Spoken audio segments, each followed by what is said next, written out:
Brilliance Audio presents Deep Descent by Kevin F. McMurray, performed by P.J. Oakland.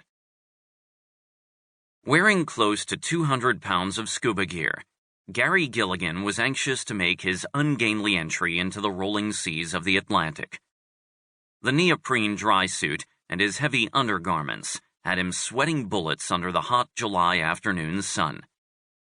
Prior to his giant step outward and down from the deck of the dive boat RV Wahoo, Gary glanced around and surveyed his surroundings with only the narrow range of vision that his dive mask afforded him. Land had long since disappeared over the horizon, and no other vessel was in sight.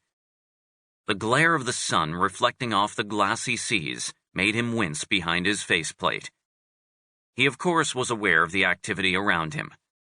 Getting into the water is always a major hassle for deep divers, and attendance by crew members and fellow divers prior to entry is a necessity, not a luxury.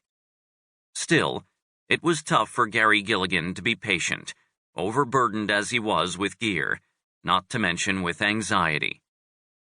Gary had to remind himself to be cool. Getting all bent out of shape before entering the water was a bad idea, he knew. It had a way of biting you back in the ass.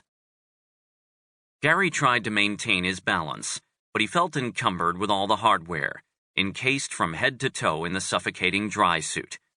It was not easy, what with the 3-foot swells gently lifting up the 55-foot fiberglass boat, only to drop it back down into the following trough, making the deck of the vessel an unstable platform.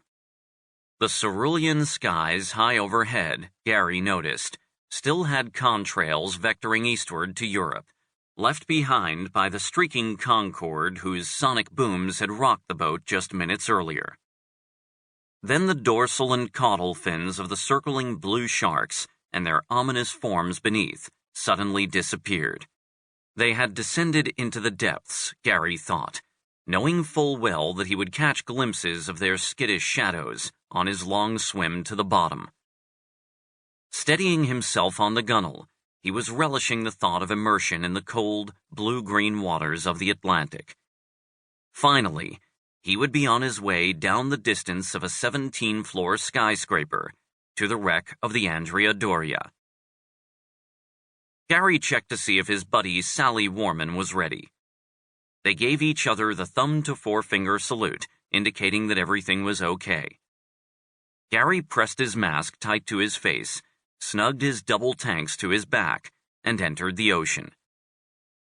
With only 25 minutes allotted for bottom time, Gary and Sally quickly emptied their bloated dry suits of air and kicked hard for the bow anchor line that led down to the sunken luxury liner. Gary was surprised to see 3 divers lingering on a line running from the anchor line aft at the 50-foot mark. Kicking down past them, Gary gave a quick glance back up. He could see the 3 men were having difficulties. Just a mere hour ago, the 3 had rigged the 2 long sets of hoses and breathing regulators that were hooked to a tank of pure oxygen aboard the Wahoo and had secured them to a weighted line amidships at the desired depth of 20 feet. Gary could now see that one of those divers, 27-year-old John Ormsby, one of the charterers of the trip, had gotten hung up in the traverse line. Another diver, Billy Deans, had come to his aid to untangle him. Gary could see they were handling the situation and continued his descent. In deep diving, it was a radically new practice to use supplemental oxygen in water. Breathing pure oxygen after a dive was always known to be beneficial, but using it underwater had only recently been advocated by Billy Deans of Key West, Florida. Deans knew it was a quick way to expunge the nitrogen gas that had been absorbed by the blood and soft tissues under the crushing load of the ocean. The tiny nitrogen bubbles released by the rapid reduction of pressure, if not compensated for by a slow ascent and supply of oxygen, could spread through the body, crippling or even killing the diver. Divers called it getting bent, but the medical community referred to it as decompression sickness.